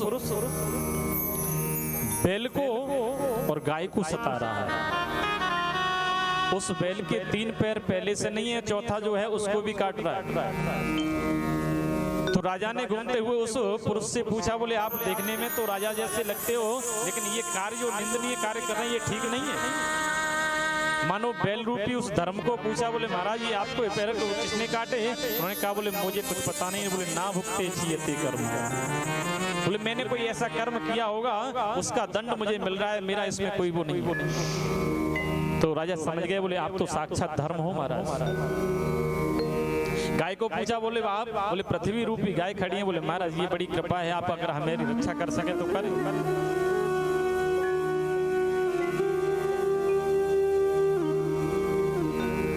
लेकिन जैसे ही कहा, बोले महाराज आज परिषद ने उस पुरुष से कहा, बोले आप इनको क्यों सता रहे? बोले महाराज निकल जाओ यहाँ से। तो वो पुरुष और कोई नहीं, काल पुरुष था। वो कह रहा है, बोले महाराज मैं कहाँ जाऊं? बोले मेरे राज्य से बाहर चले जाओ। आज कलयुग कहने लगा, बोले त्रिलोकी के साम्राज्य आप ही हो। महाराज ऐसा कौन सी जगह है जहां आपका राज नहीं है, मैं कहाँ जाऊं? बोले तो कहीं भी जाओ, बोले यहाँ मत रहो। बोले महाराज आप ही बता दो मुझे रहना कहाँ है। तो कह दिया, बोले सुनो, बोले 5 जगह हैं, 4 जगह अपने आप दी, 5वीं जगह जब कलियुग ने मांगी तो दे दी। बोले दूतम पानम स्त्रीहा सूनम यत धर्म चतुर्वेदम। बोले 4 जगह आप रहो। बोले दूत पानम द्वितम, बोले जहाँ जुआ खेला जाता हुआ कपट के रूप में। पानम, बोले जहाँ मदरा पान होता हुआ मद के रूप में। जहाँ स्त्रिया सूनम, जहाँ वैश्याचार होता हुआ काम के रूप में। हिंसा होती हो, बोले बोले महाराज ये आपने जितनी भी जगह दी हैं, बोले सब की सब बेकार है महाराज, मेरे रहने योग्य कोई नहीं। चारों की चारों गंदी हैं। बोले कोई अच्छी जगह प्राप्त होती तो कम से कम परिवार के साथ रहता, कोई अतिथि आता उसका स्वागत करता। तो क्या बोले पुनः आसमान आया। बोले एक का कम करो, दोबारा अगर आप मांगते हो तो आपका स्वर्ण में वास होगा। जैसे ही कहा, बोले स्वर्ण में वास होगा, सोई आज कल ही प्रसन्न हो गया। बोले महाराज लेकिन स्वर्ण में वास जैसे ही कहा तो आज यहाँ एक प्रश्न उठता है छोटा सा। बोले महाराज 11वें स्कंद में भगवान कहते, बोले धातु नाम अस्मि कांचनम। बोले धातुओं में सोना में हूँ, वृक्षों में पीपल में हूँ, गायों में हबरदानी गाय में हूँ। राधे राधे। कहीं टाइम ज्यादा तो है?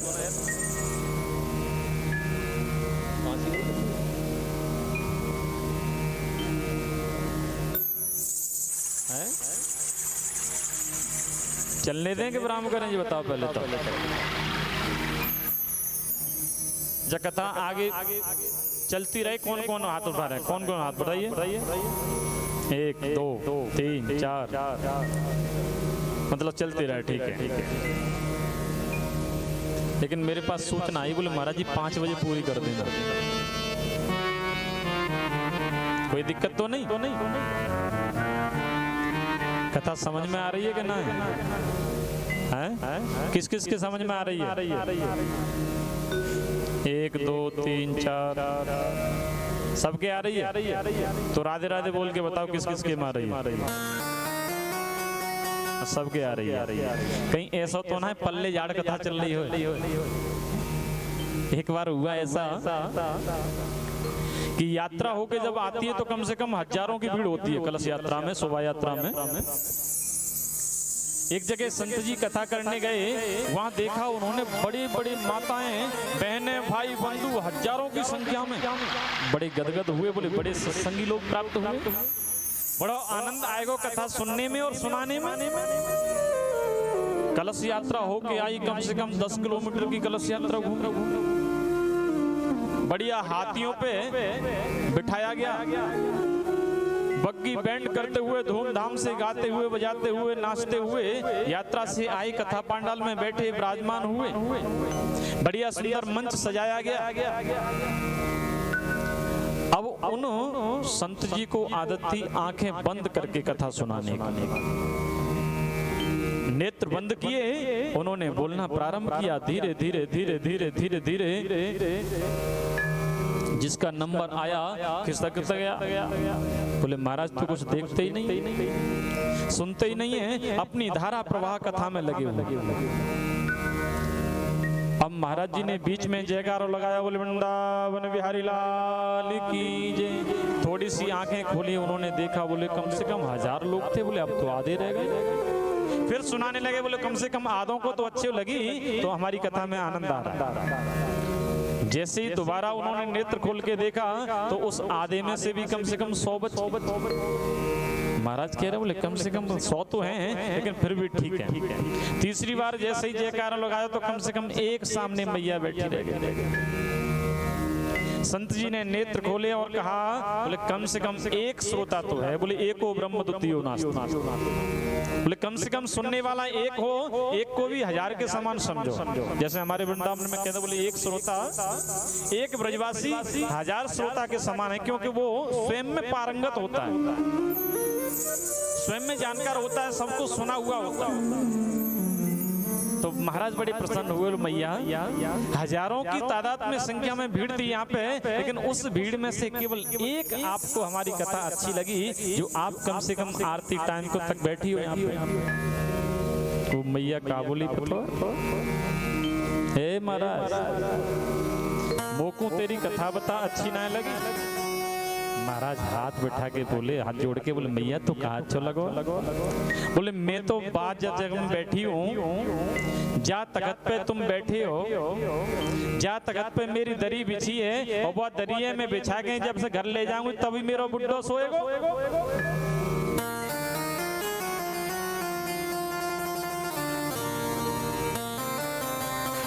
ऐसा तो ना मेरे नीचे काऊ की दरी बिछी हुई है। राधे राधे। कछु तो कथा बड़े प्रेम से सुने, बढ़िया दत्त चित्त होकर, लेकिन कथा को जैसे ही जयकार लगाएगा, बोले शंकर भगवान की। उसके बाद वो देखते हैं, बोले महाराज आपकी ज्ञान ध्यान की कथा उन्होंने यूं करके झाड़ी। बोले हम गृहस्थी हैं, हम कहाँ ले जाएंगे। बोले यहीं छोड़ो। तो इसे कहते हैं पल्ले झाड़ कथा। उन्हें अपना आसन झराया हो। बोले महाराज आपकी यहाँ रह गई, बोले हमें तो जो जीवन में करना हो वही करेंगे। तो आज विचार किया, देख रहे हैं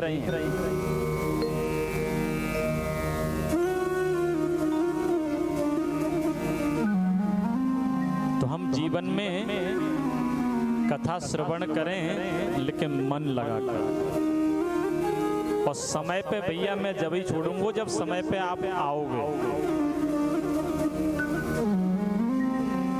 समय से आओगे तो समय से जाओगे। कथा का समय क्या रखा था महाराज जी? 1 बजे से। तो कथा ईमानदारी की बात बताओ कितने बजे प्रारंभ हुई है? 2 2 बजे? कौन कह रहा है 2 बजे? हैं? 2:30 बजे प्रारंभ किया है मैंने। ठीक भाई, 2 बजे तो ये मंच तैयार होके हमारे संगीत वालों ने सुरलहरी छेड़ी थी। आप ठीक 1 बजे आओगे तो ठीक 5 बजे जाओगे,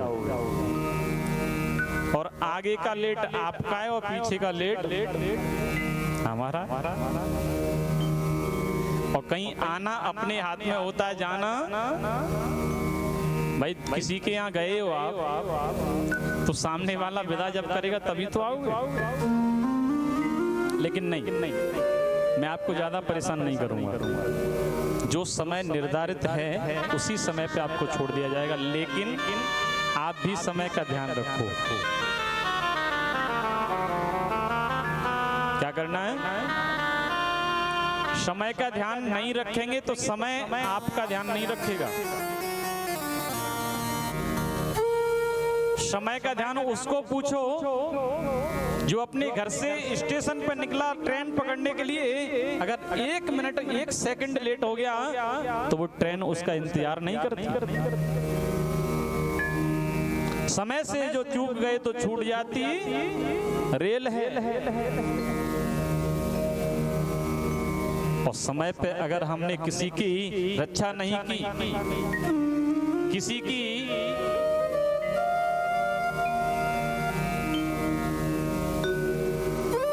सहायता नहीं की तो वो टूट जाता है, बर्बाद हो जाता है। तो हम जीवन में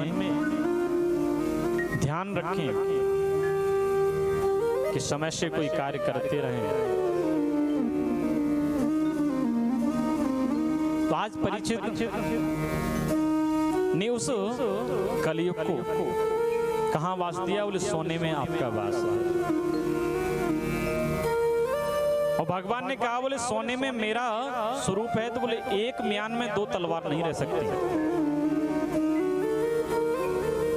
बोले तुलसी एक न रह सके, रवि रजनी एक ठाव, प्रेम गली अतिसा करी, या में द्वे न समाय। एक तलवार के म्यान में 2 तलवार रखेंगे, या तो तलवार टूट जाएगी या म्यान टूट जाएगी। तो सोने में कलयुग का और भगवान का वास एक साथ कैसे हो सकता है? तो भगवान कह रहे हैं सुनो, जो अधर्म की कमाई से कमाया हुआ सोना उसमें कलयुग का वास है, और जो धर्म की कमाई से कम बनाया हुआ सोना उसमें भगवान नारायण का वास है। इसीलिए कहा गया है किसी ने, बोले सोना पाया बुरा और सोना खोया हुआ। भाई किसी को मिलेगा तो वो अधर्म का हुआ, आपने तो अपनी कमाई से लिया नहीं, तो उसमें कली का वास है, इसलिए आपके लिए बेकार है। और सोना खोना बुरा, बोले खोया किस लिए? बोले खोया इसलिए बोले आपने अधर्म की कमाई से बनाया होगा, तो इसलिए वो आपके पास नहीं रहा, वो चला गया।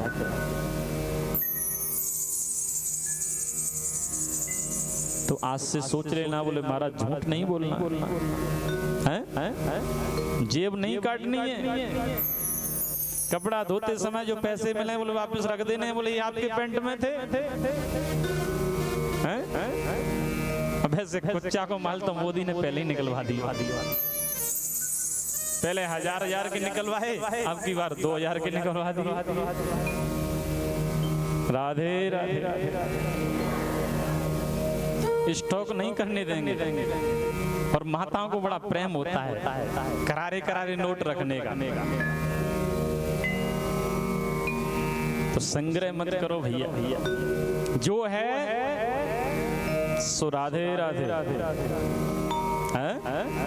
और हमारी मैया बड़ी नेकी करें, हमने एक भी ना रखो 2000 को है? और किसी ने रखे हो तो बदलवा लियो, लेट मत करो, अभी व्यवस्था है। लेकिन आज कलयुग बड़ा प्रसन्न हो रहा है, बोले कम से कम जिस युग में मैं रहूं और जिस राजा पे मेरा प्रभाव ना हो तो इस मेरा रहना ही बेकार है। लेकिन परीक्षित बड़े धर्मात्मा हैं, बड़े अच्छे तरीके से राज्य करते हैं, इनके राज्य में कभी ताले नहीं लगे। आज बैठे बैठे विचार कर रहे हैं, बोले मैं कभी शिकार खेलने नहीं गया, मैं राजा हूं, लेकिन एक कमरे को बंद करके इनके बाबा आदि गए थे, उन्होंने कहा बोले बेटा इसको कभी खोलना मत। आज परीक्षित के दिमाग में आई, बोले देखो तो सही इस कमरे में बंद क्या है। उस कमरे का ताला खोला, उस ताले में जैसे ही ताला खोला अंदर एक संदूक रखा, उसमें भी ताला लगा। उसको खोला, उसमें सुंदर तमतमाता हुआ एक मुकुट निकला सोने का। उस मुकुट को देख के ही राजा परीक्षित का मन ललचा गया, बोले देखो तो सही कितना सुंदर मुकुट हो, और बाबा हमारे मना कर गए हमसे। धारण किया और धारण करते ही मन में विकृति पैदा हो। क्यों हो गई? ये मुकुट पांडवों का नहीं था, ये मुकुट जरासंध का था। और इस मुकुट के माध्यम से कलयुग ने इनके मस्तिष्क में प्रवेश किया, और कलयुग ने जैसे ही प्रवेश किया आज कह रहा है बोले सुनो, बोले हम राजा हैं, हमारा काम है शिकार खेलना, जंगल में जाना। और जंगल में शिकार खेलते खेलते खेलते इतने लंबे चले गए, और आज मानो शमीक ऋषि के आश्रम पे पहुंच गए। और जैसे ही आश्रम पे पहुंचे, इन्होंने देखा, बोले देखो तो संतों को हमारा आदर करना चाहिए। जो राजा संतों का आदर करते थे, सम्मान करते थे, वो आज उनसे सम्मान चाह रहे। जब आपके मन में ये बात आने लगे कि संत हमारा सम्मान करें, तो ये मान लेना उस दिन से आपका पतन चालू हो गया। संतों के आश्रम पे, संतों के स्थान पे, गुरु के आश्रम पे, गुरु के स्थान पे अगर आप जाएं तो वहाँ सम्मान की अपेक्षा न करें। वहाँ तो जितना सेवा भाव से आप जाएंगे उतना फल आपको प्राप्त होगा। जहां आपके मन में आया कि हमारी सेवा हमारे गुरु करें या हमारे जिस जगह पे जा रहे हैं वो स्वामी करें, तो आपका मानो वहां से पतन प्रारंभ होना है। समझ जाओ, ये भाव आपके मन में कभी प्रकट नहीं होना चाहिए। आज राजा परीक्षित वही कह रहे हैं, बोले मैं राजा हूँ, ये संत मेरा सम्मान नहीं करते, बोलो मुझे देख के नेत्र बंद करके बैठे। कहते मरा हुआ सर पड़ा था, बाण की नोक से उठाया, उनके गले में धारण करा दिया। लेकिन वहीं राजा जैसे ही घर आए, और घर आकर के वह मुकुट उन्होंने उतार के रखा, पूरे दिन की घटना चलचित्र के समान मानो जैसे टीवी में चित्रहार चलता है उस तरीके से चल रहा है। और राजा विचार कर रहे, बोले देखो तो सही, मैंने जीवन भर संतों की सेवा की, ब्राह्मणों की सेवा की, ऋषियों की सेवा की, बोले आज मेरे मन में ये हुआ तो हुआ कैसे? फिर समझ गया, बोले हाँ, बोले मेरे बाबा इसीलिए मना कर गए थे इस मुकुट के लिए। इस मुकुट की ही करामात है जो आज मेरे मन में शिकार खेलने का आया। और कह रहे बोले मेरे मन से, मेरे शरीर से संत का अपमान हुआ है, बोले अब मैं इस का प्रायश्चित कैसे करूं? इतना सोच रहे थे, लेकिन वहां उन ऋषि के पास छोटे छोटे बच्चे खेल रहे थे। उन्होंने जाके उनके पुत्र से कहा जो स्नान कर रहे थे,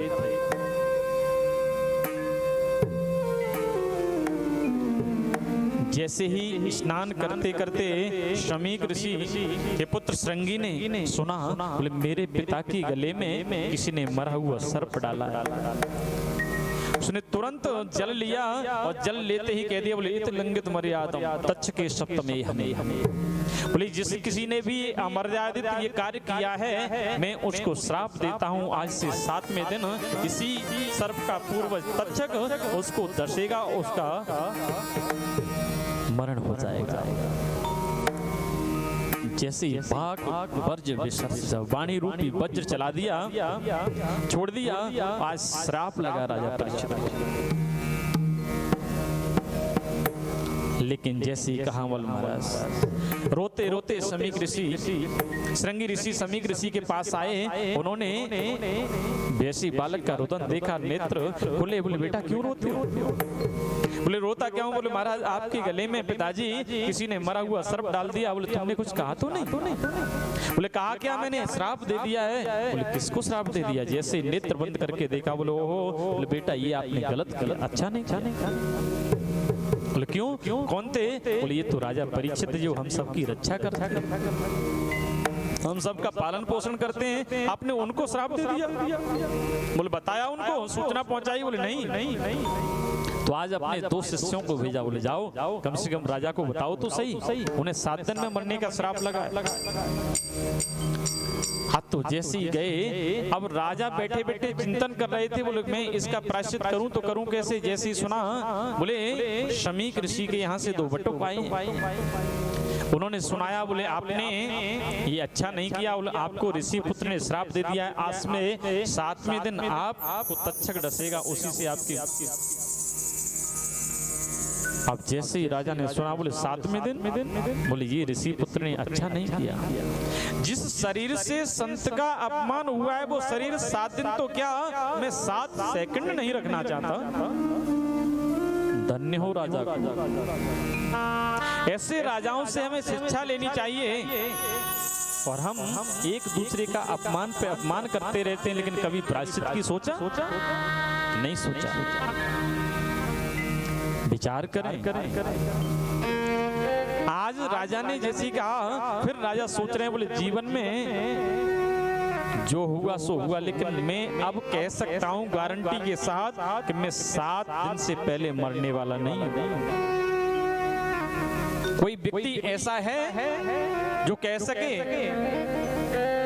बोले मैं आज से कल भी जीवित रहूंगा, या 1 मिनट के बाद दूसरी मिनट का पता है? लेकिन राजा कह रहे, बोले मैं कह सकता हूं, मुझे विश्वास है ऋषि पुत्र का श्राप लगा है, 7 दिन तक कोई मेरा बाल वांका नहीं कर सकता।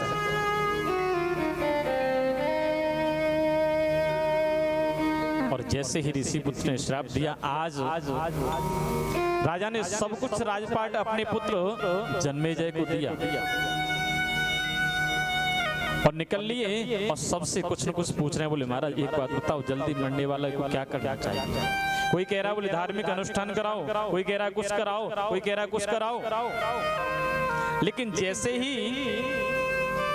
सुखदेव जी को भनक पड़ी, पता चला बोले राजा परीक्षित को श्राप लगा है। सुखदेव जी के मन में जब से विचार आ रहा है, बोले चलो परीक्षित के पास, चलो परीक्षित के पास। अब तो राजर्षि परीक्षित सब कुछ राजपाट त्याग कर और गंगा के किनारे आकर के बैठे। और जैसे ही गंगा के किनारे आए,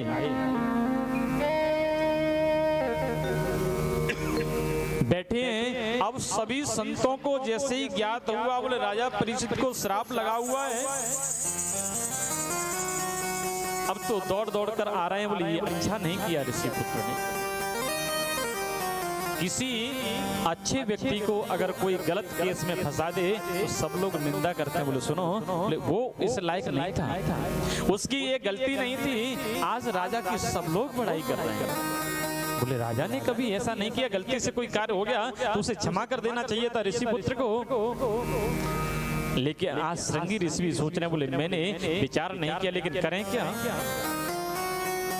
बाणी रूपी वज्र, बंदूक से छूटी गोली और मुंह से निकली गोली कभी वापस नहीं आती। आज यहाँ से शिक्षा हमको ये मिलती है कि हमें अगर जीवन में कुछ त्यागना हो तो तुरंत त्याग दें। पूरे त्रिलोकी के सम्राट परीक्षित उन्होंने लेकिन कोई तैयारी नहीं की, कोई व्यवस्था नहीं की, तुरंत सब कुछ छोड़ दिया, कोई आसक्ति नहीं। और हमको घर छोड़ने में भी ऐसा लगता है 3 घंटे के लिए, बोले छोड़े कि नहीं छोड़े, बोले घर पे कौन रहेगा। कथा में आना भी 4 बार आप विचार करते हैं, बोले आए कि नहीं आए। तो और तो हम छोड़ के आ सकते हैं, 3 घंटे के लिए घर नहीं छोड़ सकते तो और क्या छोड़ेंगे। आज विचार कर रहे हैं, बैठे हैं और सुखदेव जी के मन में विचार आ रहा, बोले चले, तो वो खड़े हुए और चल पड़े और बीतराक्षण चले आ रहे कह रहे, बोले जब सुखदेव जी आ रहे होंगे तो कुछ तो जो लोग जय जयकार करते चले आ रहे हैं, बोले नहीं, बोले दो चार छोटे छोटे नन्हे बच्चे बाल कह रहे, बोले नंगो बाबू आएगा, नंगो बाबू आएगा, हल्ला मचा रहे हैं, लेकिन विलंब बाहु, लंबी लंबी भुजाएं, जटा बनी हुई है और शरीर पड़ता देव मान चेहरा तमतमा रहा है, चमक रहा है तेज के प्रभाव से और चले आ रहे हैं, बड़ा सौम्य स्वभाव। दूर से जैसे ही आते हुए भरी सभा में देखा सुखदेव जी महाराज, और जैसे ही देखा बोले महाराज सब ऋषि खड़े हो गए, बोले राजा परीक्षित, बोले अब आपकी मुक्ति का साधन आपके द्वार, आपके दरवाजे पे स्वयं चल के आ रहा है। बोले आज तक हमने सुना था, बोले प्यासा कुएं के पास जाता है, लेकिन आज पहली बार जीवन में कुआं प्यासे के पास चल के आ रहा है। बोले अब आपकी मुक्ति का साधन आपके सामने, आपके दरवाजे पे है, आप और सुनो राजन, बोले ज्यादा देर वो रुकेंगे नहीं, आप जैसे ही बैठ जाएं तो उन्हें तुरंत एक ही बात, एक ही प्रश्न करना, इधर उधर की संसार की बात पूछोगे तो रुकेंगे। अब तो वो चले आ रहे हैं, आकर के आए, जैसी सभा में प्रवेश किया, राजा परीक्षित ने खड़े होकर स्वागत किया, बोले सुखदेव जी महाराज की। आज राजा ने उनका पूजन किया, तिलक किया। हमारे भी जो परीक्षित हैं वो आए गोपाल जी का तिलक कर। अब तो जैसे ही तिलक किया और एक उच्च सिंहासन पे बैठाया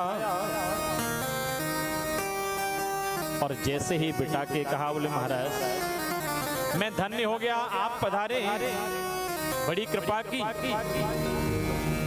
अब तो सब लोग स्वागत कर रहे हैं, सब लोग वंदन कर रहे हैं और क्या कह रहे हैं,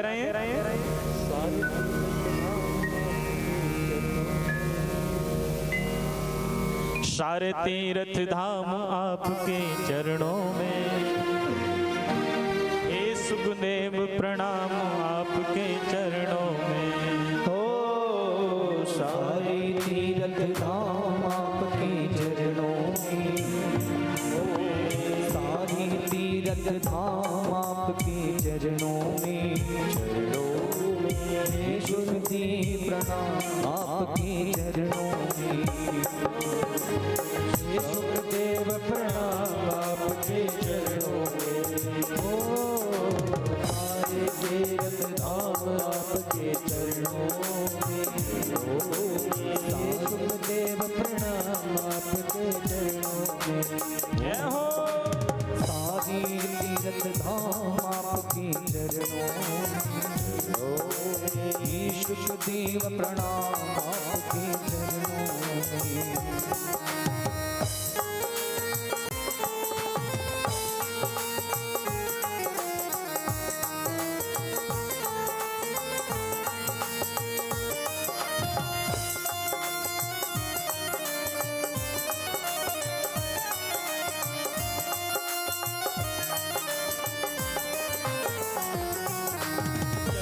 दाता मात पिता है, आप कर्म के दाता है, आप कर्म के दाता है, आप मिलाते हैं ईश्वर से, आप ही कर्म विधाता है, आप मिलाते हैं ईश्वर से, आप ही कर्म विधाता है, आप ही कर्म विधाता है गुरु ब्रह्मा है गुरु विष्णु है शंकर भगवान, आपके चरणों में, चरणों में, हे सुखदेव प्रणाम आपके चरणों में, हे सुखदेव प्रणाम आपके चरणों में। सारे तीर्थ धाम आपके चरणों में, चरणों में, हे सुखदेव प्रणाम आपके चरणों में, हे सुखदेव प्रणाम आपके चरणों में, हे सुखदेव प्रणाम आपके चरणों में, हे सुखदेव प्रणाम आपके चरणों में। बोले सुखदेव जी महाराज की जय। सभी ने स्वागत किया, वंदन किया और कहा, राजा ने जैसे स्वागत किया कह दिया, बोले महाराज ज्यादा स्वागत सत्कार मत करो, इन्हें तो बस विराजमान करो और पूछो जो आपका काम है उसे करो। बोले ज्यादा देर रुकेंगे नहीं। तो बस राजा ने तो एक ही बात पूछी, बोले प्रभु बड़ा बड़ा स्वागत, बड़ा आभारी हूं मैं आपका, आपने आकर के मुझे दर्शन दिया। बोले हाँ। बोले तो एक बात बताओ प्रभु।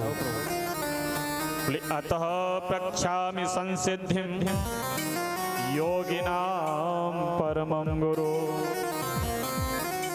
पुरुषस्येह यत्कार्यं म्रियमाणस्य सर्वथा। बोले प्रभु आप योगियों के परम गुरु हैं, आपसे मैं पूछना चाहता हूं कि जल्दी मरने वाले को क्या करना चाहिए। मरणासन अवस्था में जो व्यक्ति हो उसके मुक्ति का साधन, उसके बचाव का उपाय क्या है, आप बताने की कृपा करें।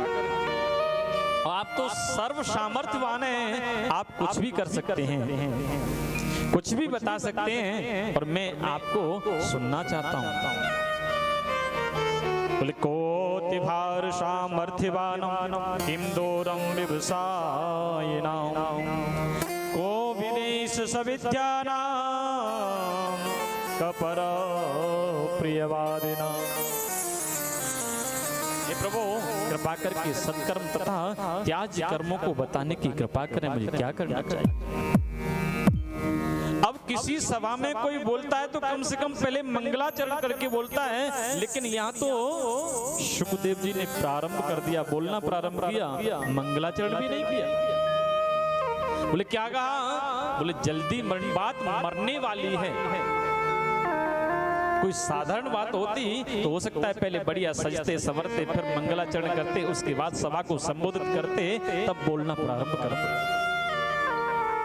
लेकिन यहाँ तो कह दिया, बोले राजन एक ही काम करना है जल्दी मरने वाले को। बोले क्या। बोले श्वास श्वास पे कृष्ण भज भज प्रथा श्वास जन खो, ना जाने या श्वास की आवन हो न हो। राजन एक ही काम करना है। बोले जब भी श्वास निकले तो कृष्ण कृष्ण कृष्ण कृष्ण कृष्ण यही उच्चारण करना है। बोले पता नहीं हमारी श्वास कौन सी अंतिम हो जाए, इसके अलावा कुछ पता नहीं। तो राजा को जैसे ये मंत्र बता दिया, अब तो वो पूरी रात इसी मंत्र का जप करेंगे, और आप भी जप करते करते अपने घर के लिए प्रस्थान करेंगे। क्या। हरे कृष्ण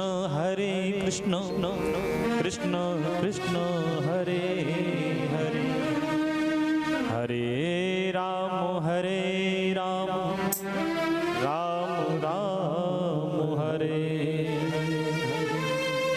इसी मंत्र का उच्चारण करते हुए हम सब लोग प्रस्थान करेंगे, एक भजन का आनंद लेंगे, उसके बाद आरती के बाद प्रसाद लेते हुए कल ठीक कितने बजे आना है। बोलो ठीक 1 बजे से कितने बजे तक। 1 बजे आए तो 5 बजे तक, 2 बजे आए तो 6 बजे तक, अब जैसे भी ठाकुर जी चाहेंगे। जय श्री राम। बोल वृंदावन बिहारी लाल की, आनंद कंद भगवान की, कृष्ण कन्हैया लाल की जय जय।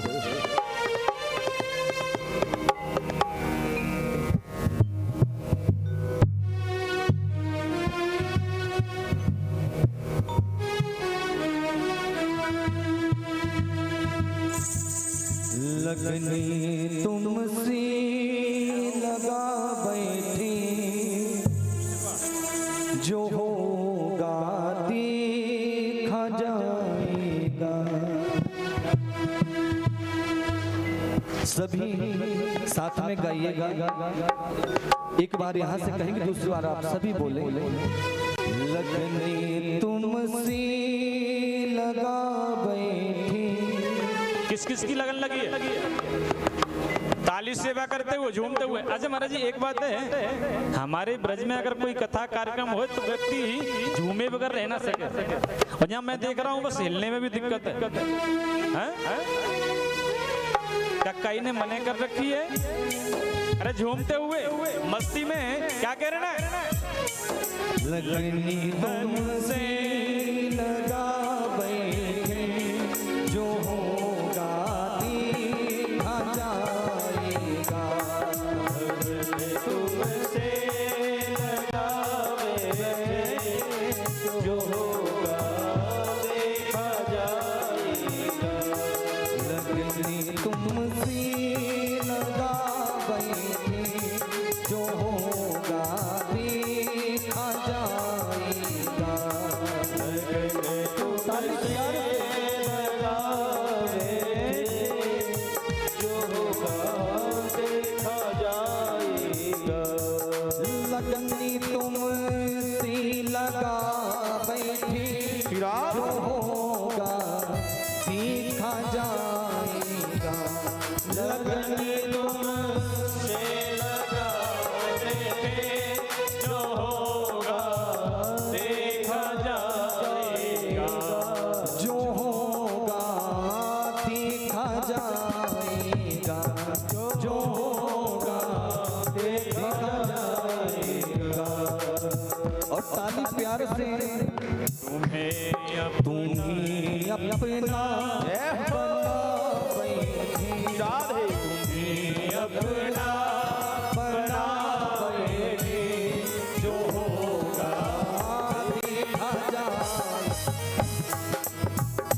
तुमसे लगा बैठे जो होगा देखा जाएगा। जय हो ताली प्यार से।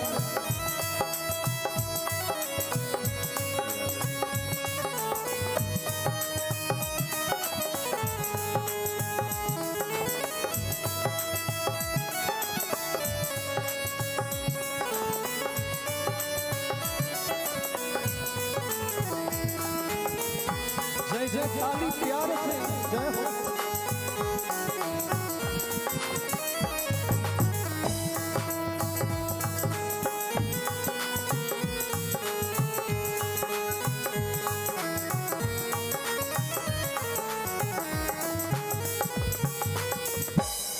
कभी दुनिया से डरते थे तो छुप छुप याद करते थे। कभी दुनिया से डरते थे तो छुप छुप याद करते थे। तो छुप छुप याद करते थे। तो छुप छुप याद करते थे। लो अपन पर्दा हटा बैठे। लो अपन पर्दा हटा बैठे जो होगा देखा जाएगा।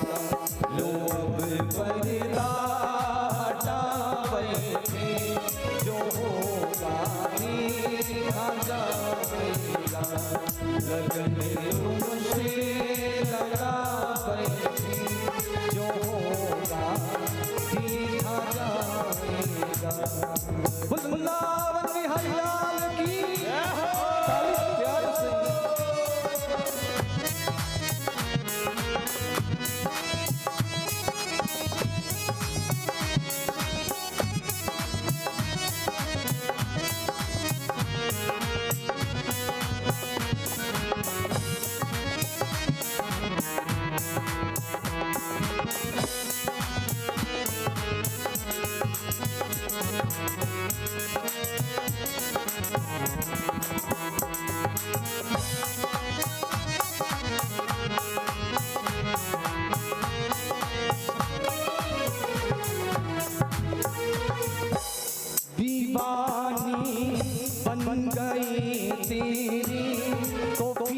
दुनिया से क्या मतलब, दीवाने बन गए तेरे तो फिर दुनिया ताली प्यार से क्या डरना।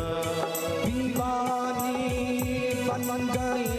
तेरे तो फिर दुनिया से क्या मतलब। दीवाने बन गए तेरे तो फिर दुनिया से क्या मतलब। तो फिर दुनिया से क्या मतलब। तो फिर दुनिया से क्या मतलब।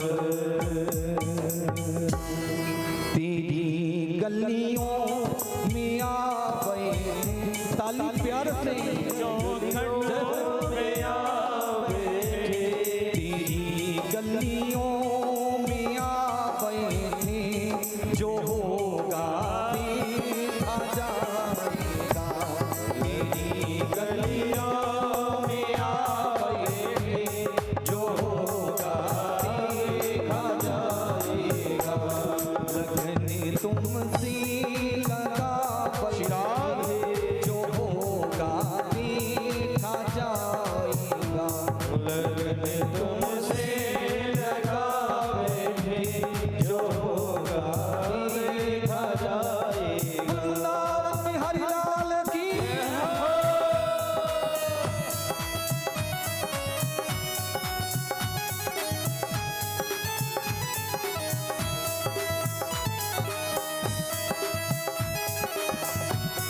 जय जय ताली प्यार से जय हो।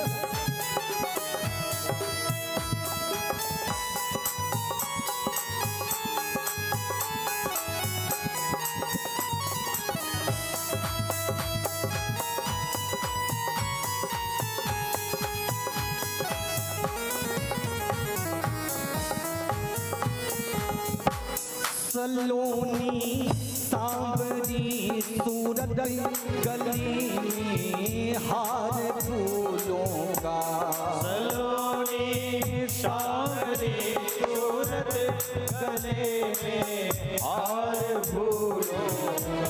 सलोनी सांवरी सूरत गली में हार फूलों का। सलोनी सांवरी सूरत गले में हार फूलों का। गली में हार फूलों का। गले में हार फूलों का। निगाहों में बसा बैठे हाथ ऊपर करें ताली जोर से। निगाहों में बसा बैठे निगाहों में बसा बैठे जो होगा देखा जाएगा।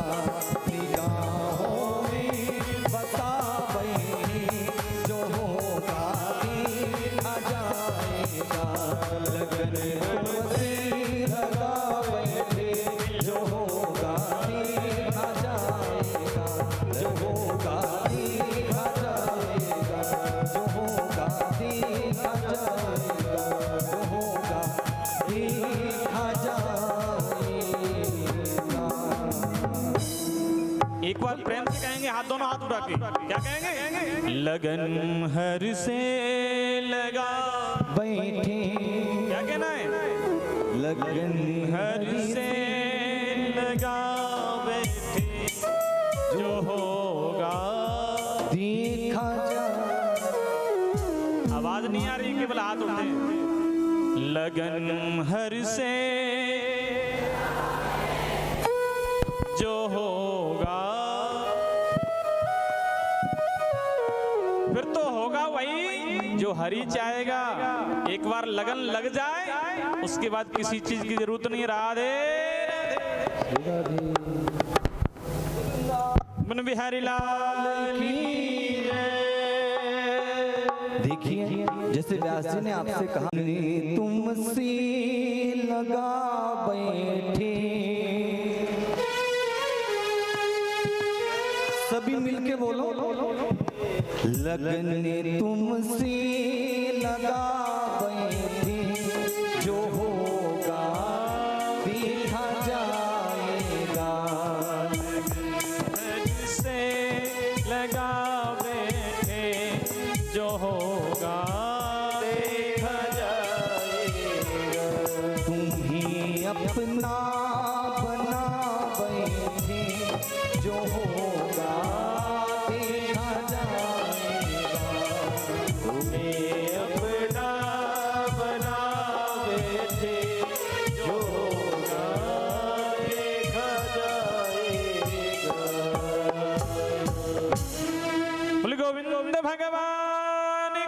ईश्वर भगवान की जय। आज वाणी को यहीं